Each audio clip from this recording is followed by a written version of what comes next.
Fine.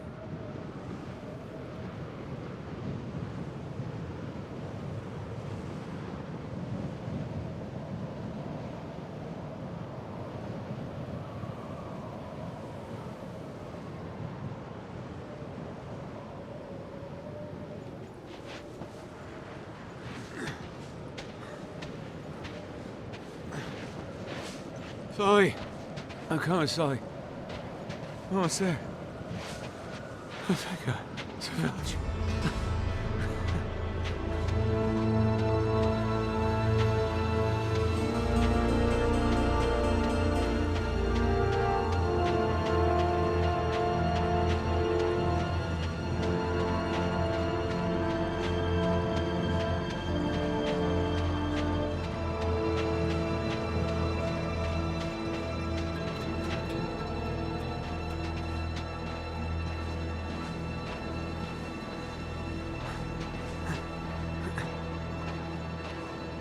Please don't let that have been a mirage.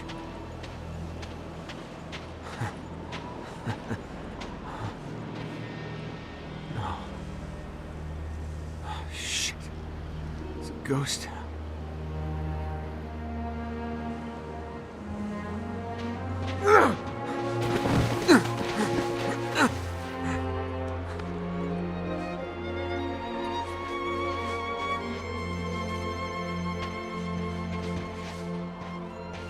Let's check it. At least it's real. I just find some water. Some water, if we could. Not getting through there. I'll find another way. Let's try through here.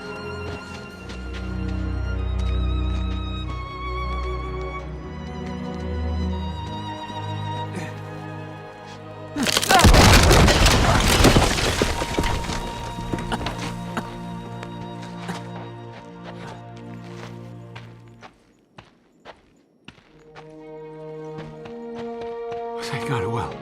Okay.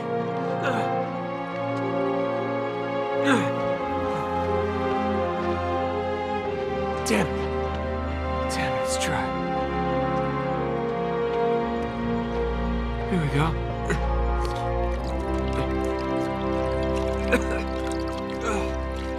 Shh. It's undrinkable.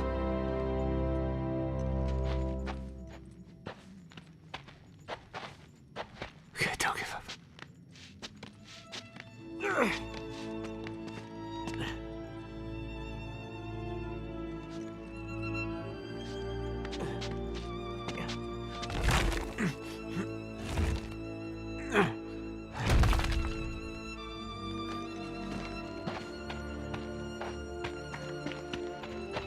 There's gotta be something useful here.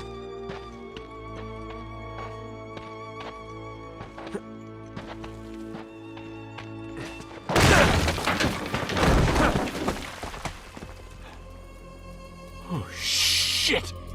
It's right! Okay, need a gun. The hell are Marlowe's men?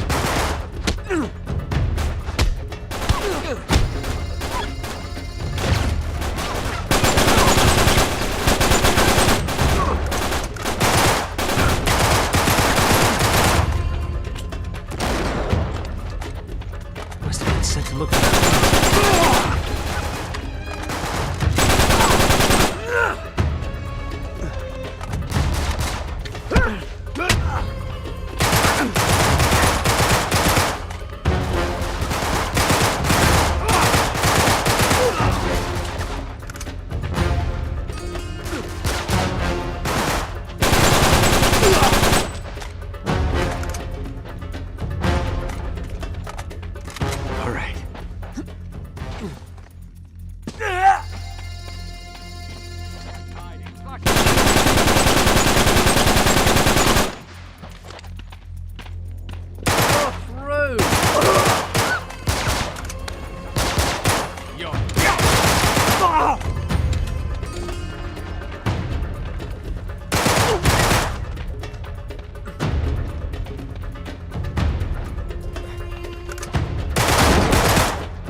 two go on ahead. I'll help Charlie. All right.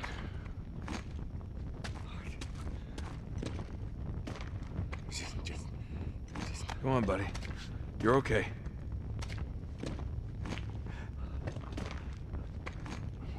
Where are you taking me? Just gotta get right through here, okay? Just why are you doing this? You're gonna be all right, buddy. Stop touching me! You're all right. Take it easy. Take it easy, Charlie. All right, we're through. Oh, wait. There's another passage up ahead. Just go on. I've got him. We'll light the way for you. Come on, mate. We're almost there. Oh God, it's closing in. It's closing in. Just stop it.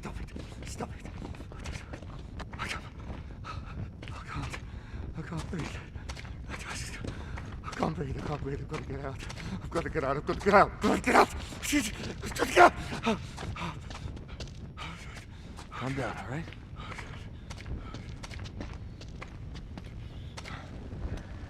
Oh, that's it. Oh, no. Charlie, go on. Come on. Just one more. I won't let you!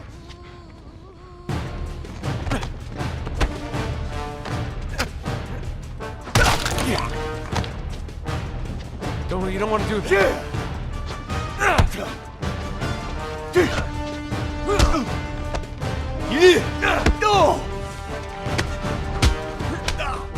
Stop it!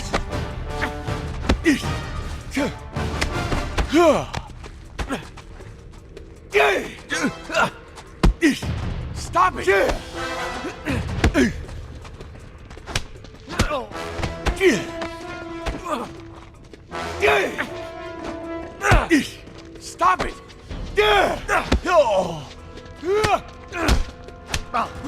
Listen.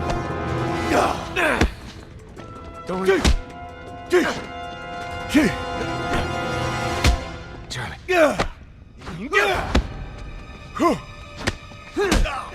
Listen.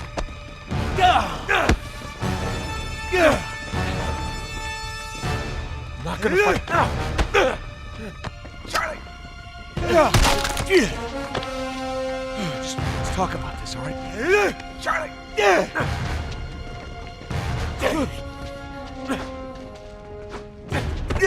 Stop hitting my face. It's me. It's Nate.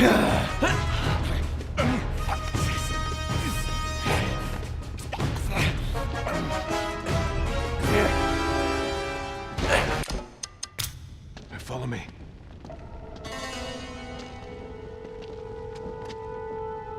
No, I'm not turning my back on you just yet. After you. Huh. Oh, great. Next thing I know, you'll be putting that gun to the back of my head telling me about the rabbits. Hey, play nice, boys. Yeah, come on. You're almost through. Come on, let's move it along. They'll be looking for us.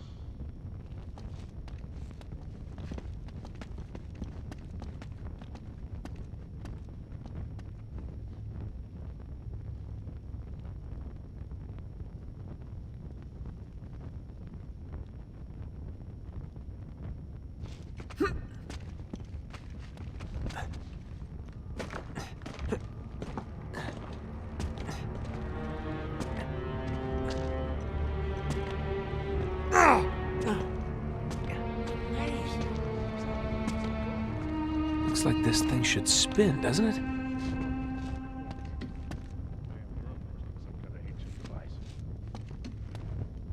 Where's my notebook? You gave it to Talbot, don't you remember? What? No, I didn't. Yeah, your gun too. Oh, bollocks. All right, we need to figure out how to get it spinning. Look at this channel. It looks like they were meant for water.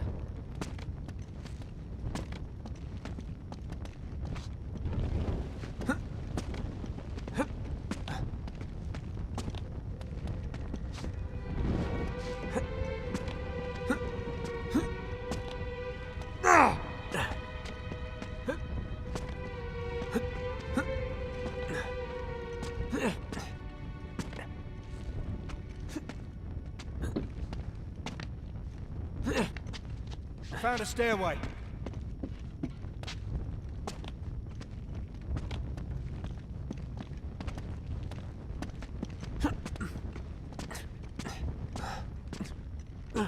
anything up there? Hey, I bet we can light these. They look like some kind of projections. They're marking positions on the globe. Let's get the other ones lit. 2 more to go. Ah!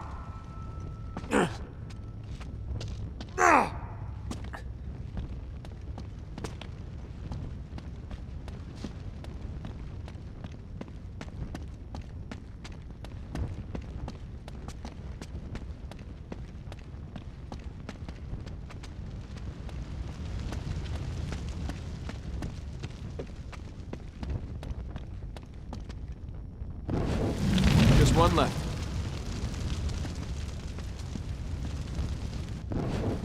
Nice one. Incredible. The beams don't line up with anything, though. Let's keep looking. Nate! Up there?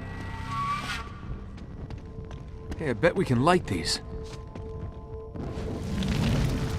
They look like some kind of projections. They're marking positions on the globe.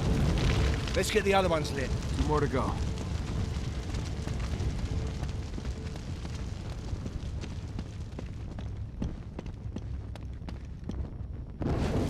Just one left. Nice one. Incredible. The beams don't line up with anything, though. Let's keep looking.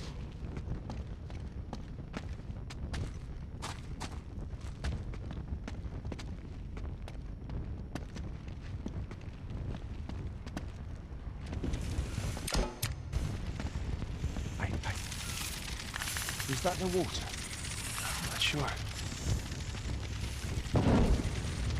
Oh, no. Please tell me that you see them too. Oh yeah, I see them. Whatever you do, don't let them touch you. Really? Just stay in the firelight. What are you doing? You should be able to make it over to that brazier if I run for it. You won't. I'll clear the way for you once I get there. If you get there, you're mental. We have to get the water flowing. You have a better idea? If you throw the torch down there, you might be able to light the brazier. Got it. Nice work. Grab another one and try again. Looks like there's another brazier up there. Think you could throw the torch up there and light that thing?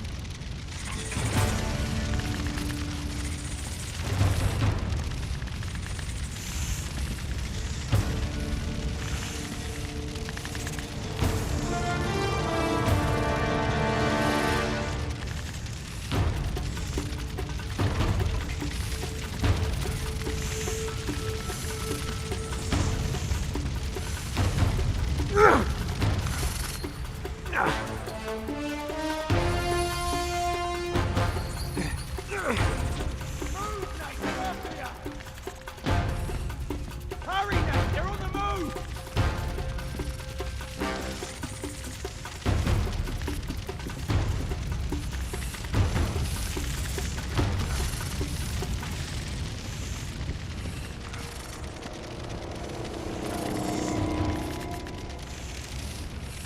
You got it.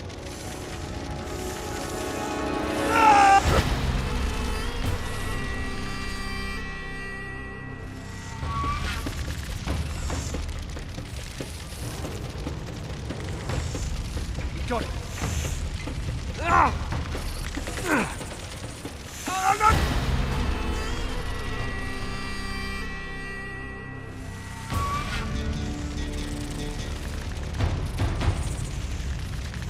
Got it.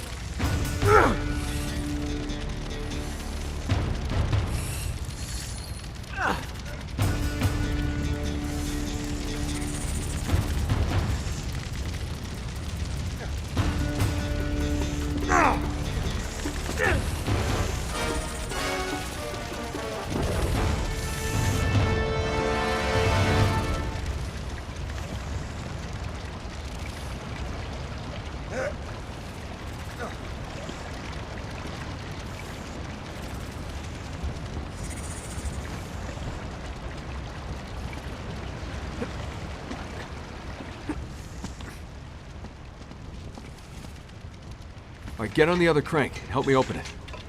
Let's give it a go.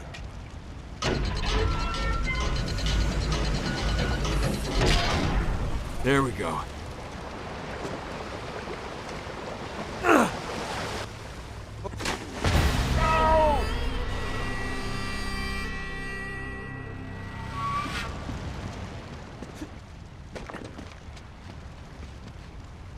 All right, get on the other crank. Help me open it. Let's give it a go.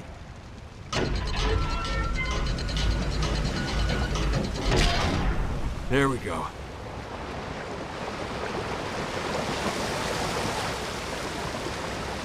Don't tell me we have to swim across. What's the matter, Charlie? Oh, Kitty don't like getting wet? I hate getting wet. Oh, don't be such a sissy.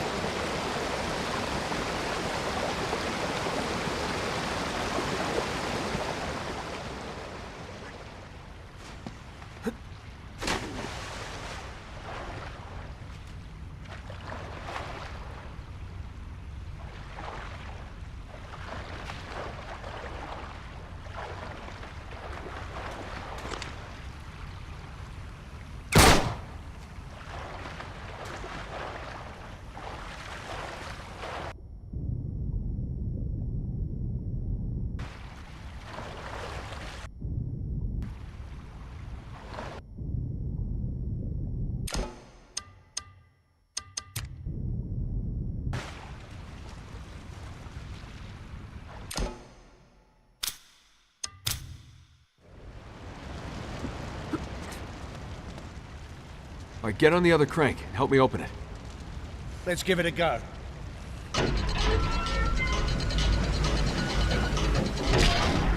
There we go.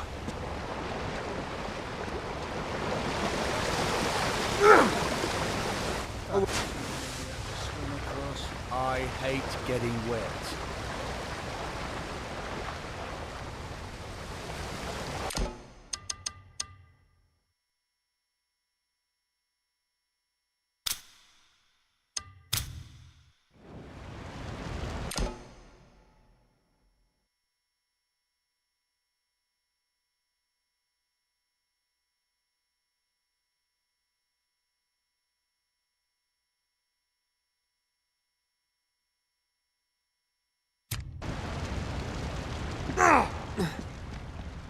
All right, get on the other crank. Help me open it. Let's give it a go.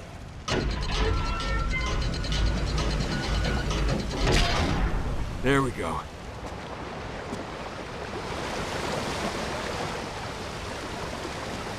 Don't tell me.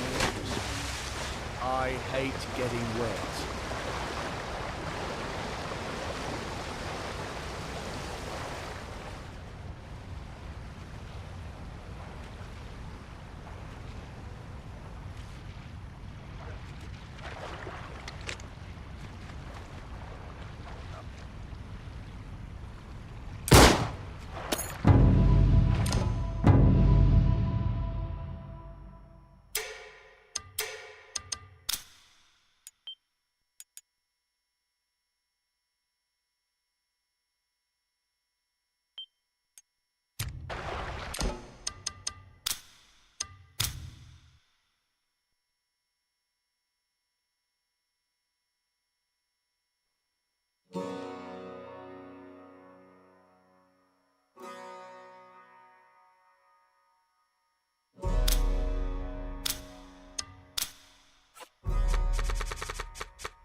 Don't want to tell us what we want to know, huh?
Shit, where did you come from?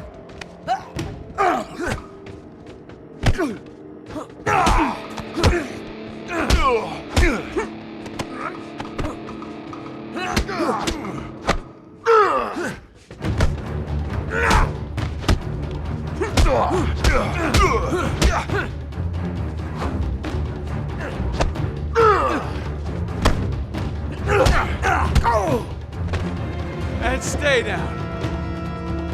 Please.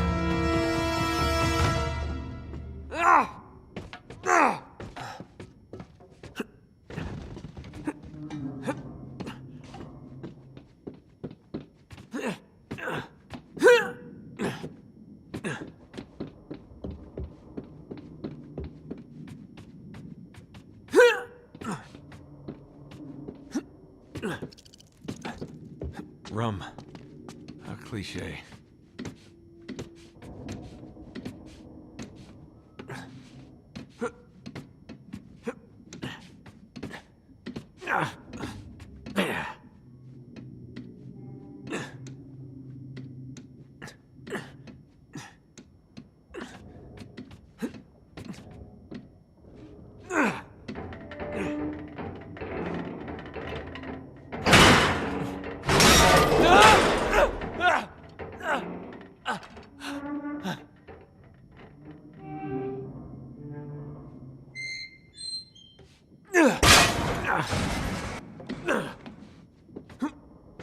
All right, now we're talking.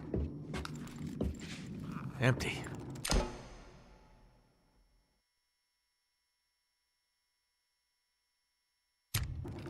Of course it's empty.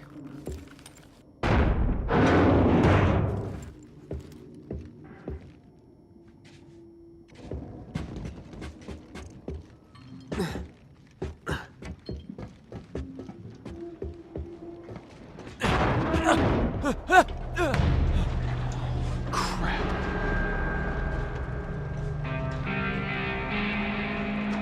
Where the hell am I?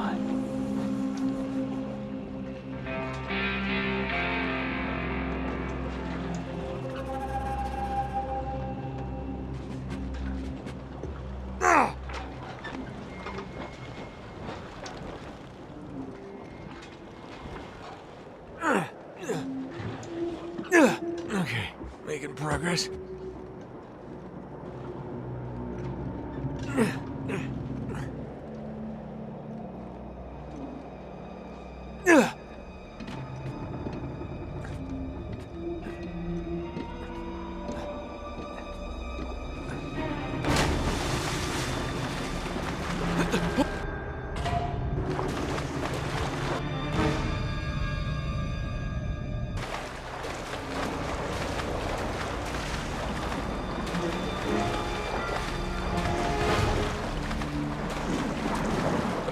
I see you, buddy.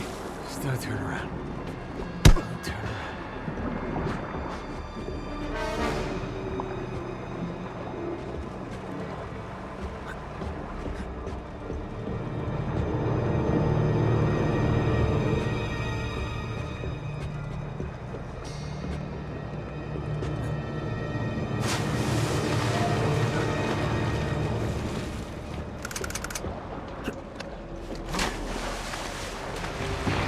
No,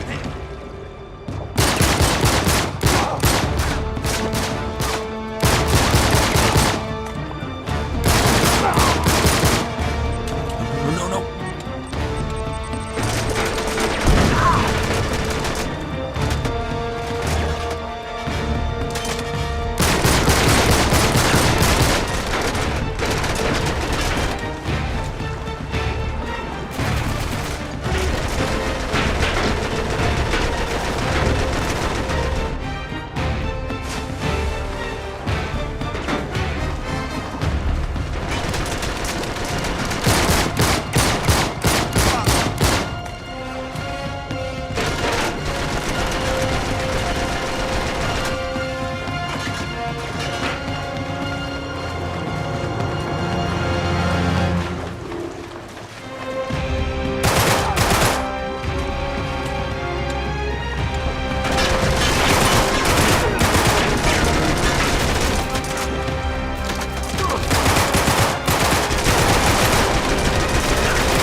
Get from Mesker.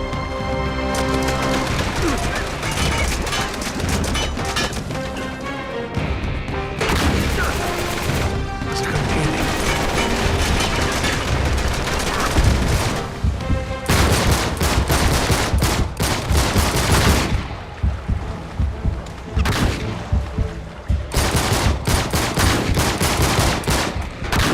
Okay.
You're dead.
All right, getting close.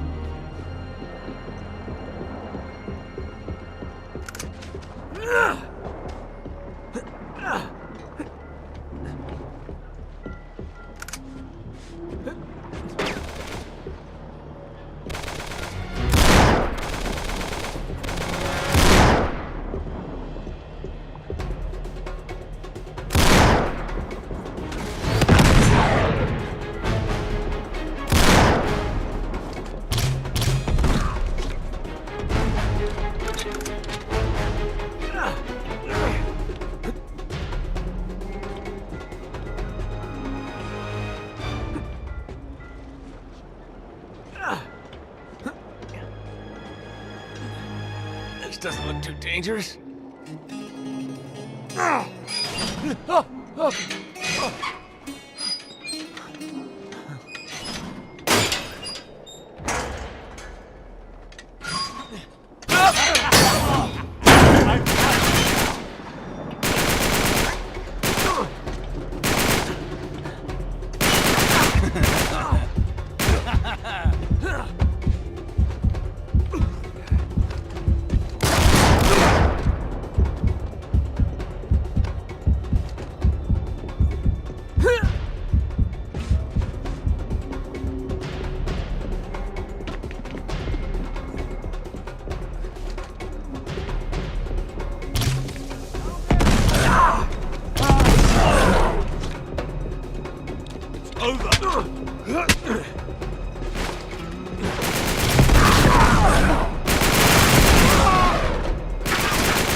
Wait, it's an idea.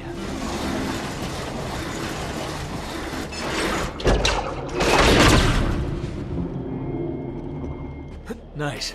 That'll do it.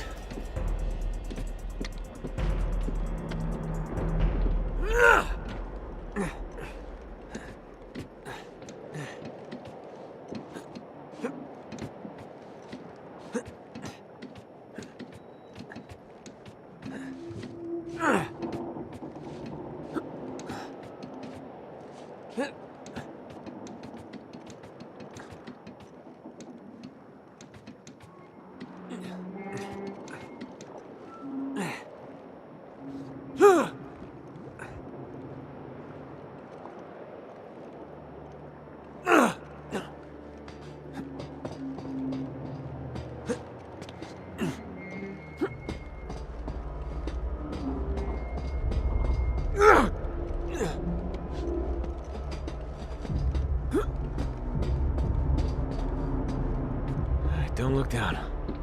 Okay. I gotta get one shot at this.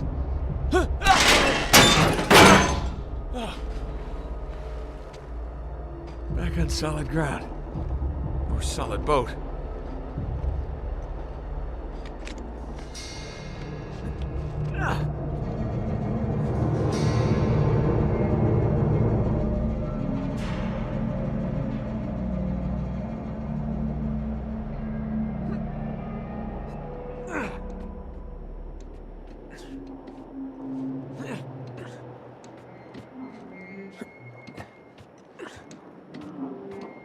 Gonna need a tetanus shot after this.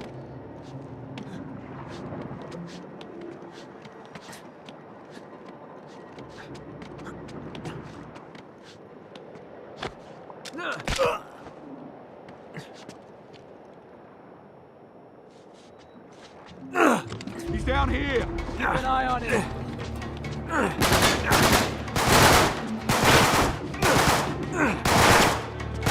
Watch your step.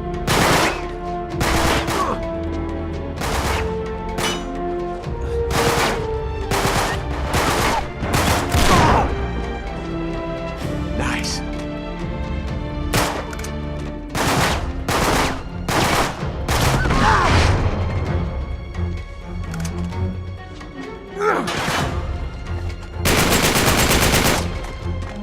Down here!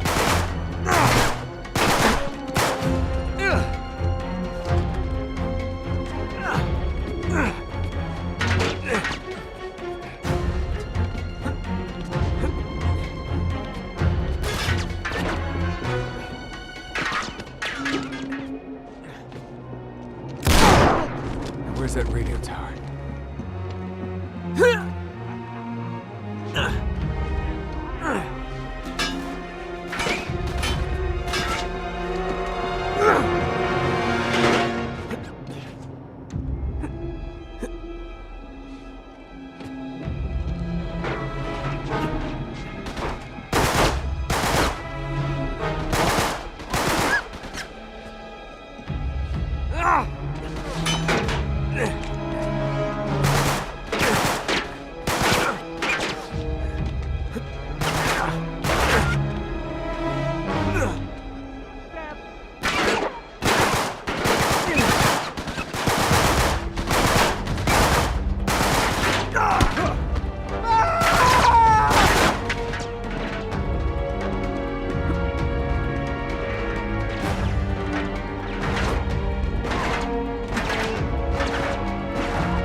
All right, nearly there.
Visuals are like plot points, you know? You don't just sort of write a story not knowing where you're going. You've got specific points you're trying to emphasize.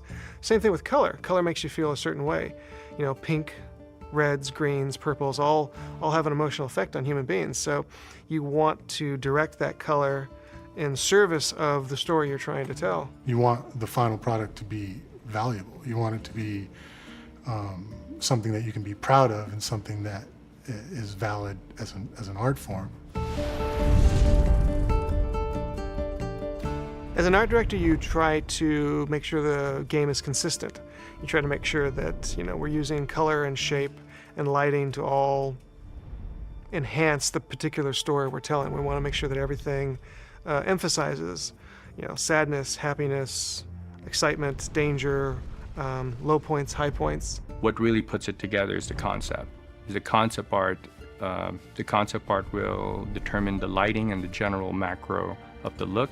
It'll give you a good framing of the level and give you the feel, which is probably the most important thing. The artist needs to get the feel of the level so he can put the appropriate details. We always go to an amazing lost civilization that we've never seen before, and that's always the challenge to come up with. This one, it's Sandlantis. It's this lost Arabian city that's in the middle of nowhere, and the hard part there is coming up with something that looks believable, that we've never seen before, but also looks historically accurate. We definitely have a lot of different inspiration, and it definitely comes from everywhere in the company. I don't think there's a single person who has managed to sit still for the whole duration of the game and just do their own thing. They'll always want to contribute to the rest of it. You got to do a lot of research into the architectural style. What are the sort of specific idioms that make something look authentic to that area? The motifs, you know, what are they doing? What are the materials they're using? Texture shader artists paint textures for the surfaces that you see in the game. They plug those into shaders, and then through the shader you can apply surface qualities like wetness or dryness or whatever you need. My team's responsible for all the weapons, props, vehicles. Anything that moves in the game is not a character, falls underneath the technical art / prop artist team. We kind of take the world that's given to us and try to add motion to it. Try to add the subtleties that really sort of make an environment pop. Or take a collapse and add the dust, the debris, the volumetrics, and a little more of the bang to it. Kind of like the frosting on the cake. Oh, man, that was close, huh? Amy does a lot of research. The cool thing about the games is they're based in history and reality. So she always comes up with something that is real, authentic, exists in the world in terms of legend.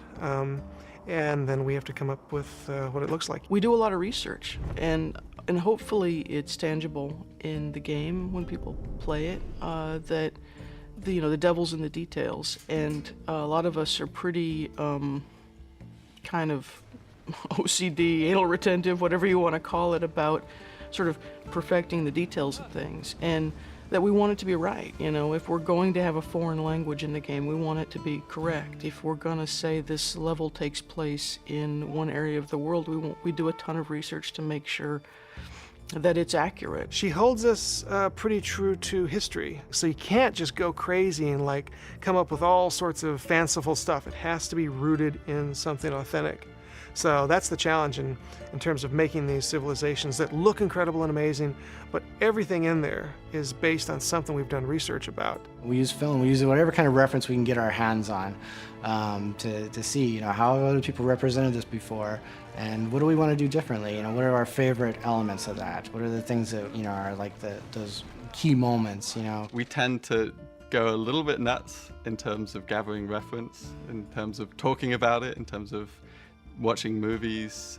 We even had some of our team sliding down sand dunes in the desert to figure out just what that would look like. It was a very, very crazy, fun trip, but it was fascinating and really actually inspiring to see that when you step in this really soft sand, the sand flowing down the ridge actually looks so liquid, almost kind of equivalent to mercury. Like there's a little bit of viscosity to it, but it actually looks like a liquid. And so we just went out there with our cameras, got sand everywhere, and just pulled in a dozen hours of amazing reference of us diving down the dunes, of us running up and down the dunes and crawling the different ways like you would actually move if you were tired, because it was 114 degrees outside and we were exhausted. After collecting ridiculous amounts of reference, we tend to just have at it, in the sense that let's just start building things. There's definitely a degree of, okay, let's figure out the big shapes and let's figure out the big picture.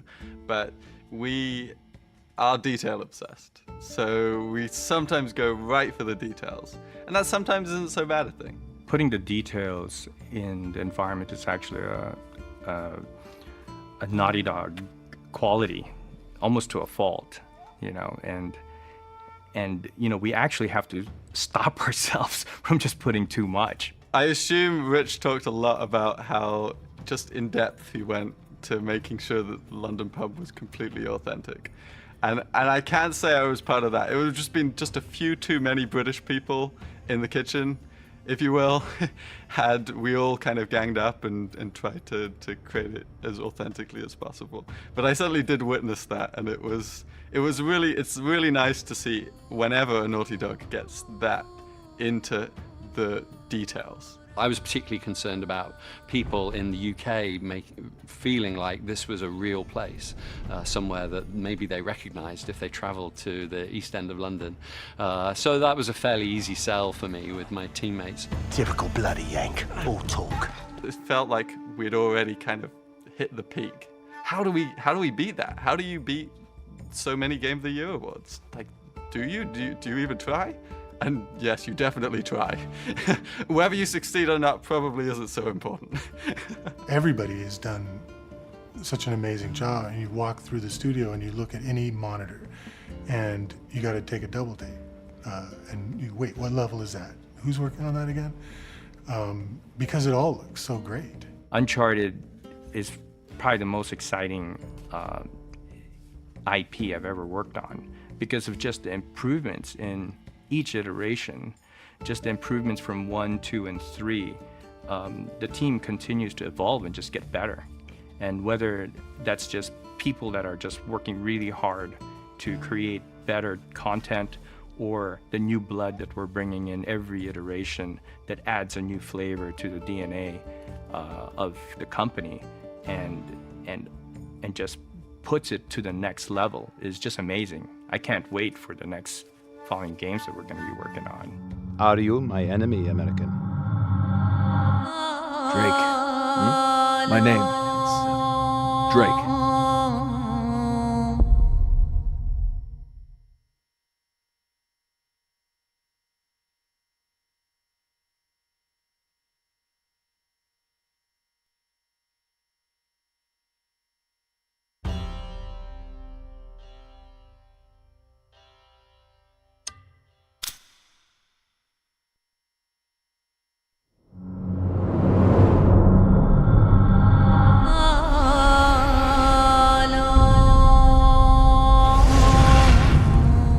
It's always challenging when you're working in this genre and you're trying to come up with a sequel, because so much of the territory is so well trodden, and we have to find that sweet spot between surprising our fans and also providing the familiar experience that they want. If you recall, the last time we went halfway around the world searching for a lost city, things got more than a little dicey. Yeah, but this time we have the upper hand. Uncharted 3 has some big shoes to fill. Uncharted 2, we were very lucky. We got like tons of awards for that game. It's sort of like, where do we go now, you know? What the hell? Let's do it.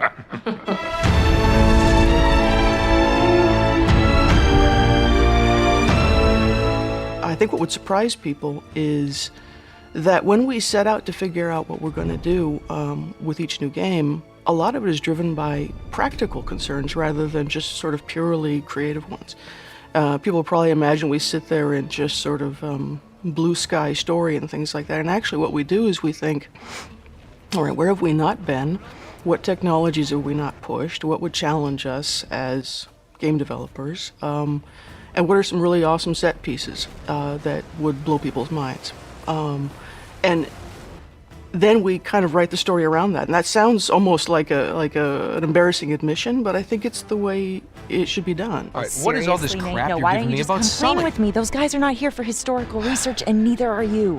It's like right brain, left brain, where one part is like dealing with the aesthetics and what you're trying to go for creatively, and the other part, of course, is like how to realize that. And, you know, that's usually a lot of problem solving. So you have to kind of like bring those together in a way that you get the most bang for the buck and get things to really come alive in the game.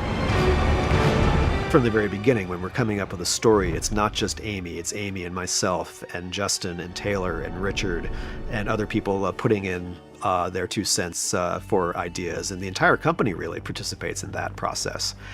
But even then, once we get to the stage, it's Amy's script, but then it's the actors' own input into their characters that influences the way that we end up doing the performances. Drake, we must go, now! Yalla! Never a dull moment, huh, Sully? Why change now? Yeah! We want contributions from everybody. We carry that same philosophy onto the stage with the actors. We don't just go into the voice studio and stand an actor in front of a copy stand and a microphone and say, well, here's your lines, just read them. We shoot the story as if it were film or television or theater. And of course, that means the actors get to sort of settle into their characters as well. They genuinely enjoy working together. And, you know, again, some of the best moments are completely improvised by them. And I will always give them credit for that. And some of the most sort of touching moments are because these aren't people that just met, you know. They've known each other for 5 years and they actually have this relationship. You have these actors who have played these characters now for the 3rd game in a row, and they know these characters. They've helped build these characters really from scratch. It's really interesting to see them get to really kind of spread your wings isn't the right way to put it. These actors are getting a chance to sort of explore the corners of who these actors are, of who these characters are. You can skip the mind games. You don't know me. You know, if we come up with some ideas on the spot, you know, we'll try them out, and if they end up working, then we'll use them. I mean, probably one of the best examples of that was even from the first game when Nolan and Emily had a scene where Elena's character had just caught up with Nathan Drake's character and she was pissed off, and we ran the scene a few times, and Emily just said, hey, you know, I feel like I should hit him here. And, you know, it wasn't in the script, but we thought, yeah, okay, that might actually be funny. So, you know, we get in the scene and she does this like, hug it! And, you know, of course it worked great, and that ended up making it into the final cinematic in Uncharted 1. And that kind of stuff happens all the time. If you just watch their faces when they're saying a line, there's the essence of it right there. Now, we don't just kind of mimic it, but that is our reference. That is where, you know, that's what we kind of, that's our launching off point. And then we take that and we enable our animators to interpret that in the way that's gonna serve us best. He's not here. We do not do and never have done any facial animation capture. There's a number of reasons for that. We actually looked into a couple of possibilities when we were first working on Uncharted 1, but ultimately it ends up giving us more limitations than it does flexibility. We have some phenomenal animators back in the office that can really craft the performances to be exactly what we want them to be. And when you're working with facial capture, you know, you're just kind of stuck with what you got, and you gotta spend all this time cleaning it up to get to where you want it to be, so why not just do what you want from the get-go? God, what a dick, right? Come on. We gotta find a way out of here fast. We're completing the performance that was started on the stage, you know. We have amazing actors who give us these incredible little vignettes of, you know, scenes that are very personal, and I love the energy that they have with each other, and we need to make sure that what they started is completed. Nate, just who are we dealing with here? Working on the 3rd outing in a series, you have to think about, you know, how are you changing things up? And you want to do it in ways that are meaningful, but sometimes you arrive at them in ways that are sort of simple and obvious. And one of the things that immediately occurred to us is it'd be more interesting to see a female antagonist this time. Same cocky little shit. So fearless. I wonder what you're really afraid of.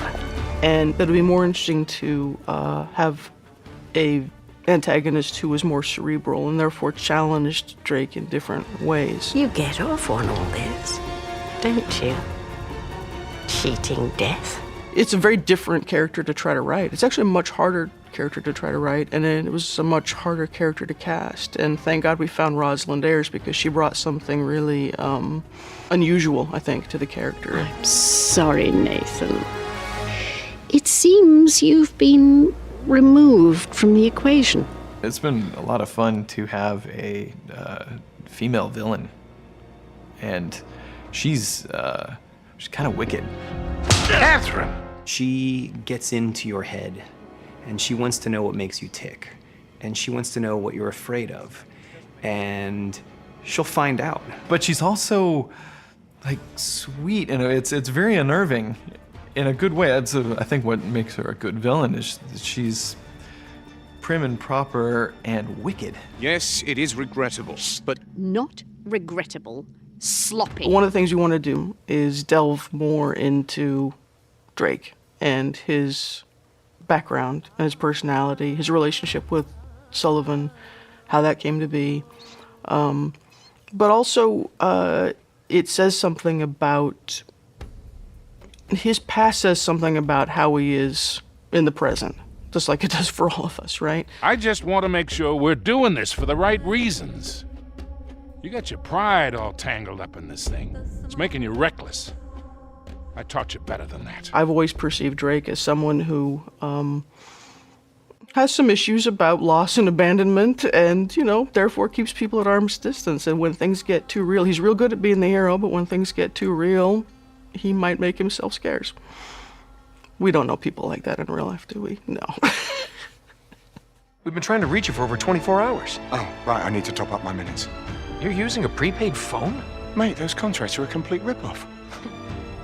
What? Mine's broken. I've been working with Amy and Taylor on the Uncharted games since the very beginning, right? And the three of us have this rapport and communication that enable us to really collaborate and work together and get the best possible results from each other. Come on, admit it.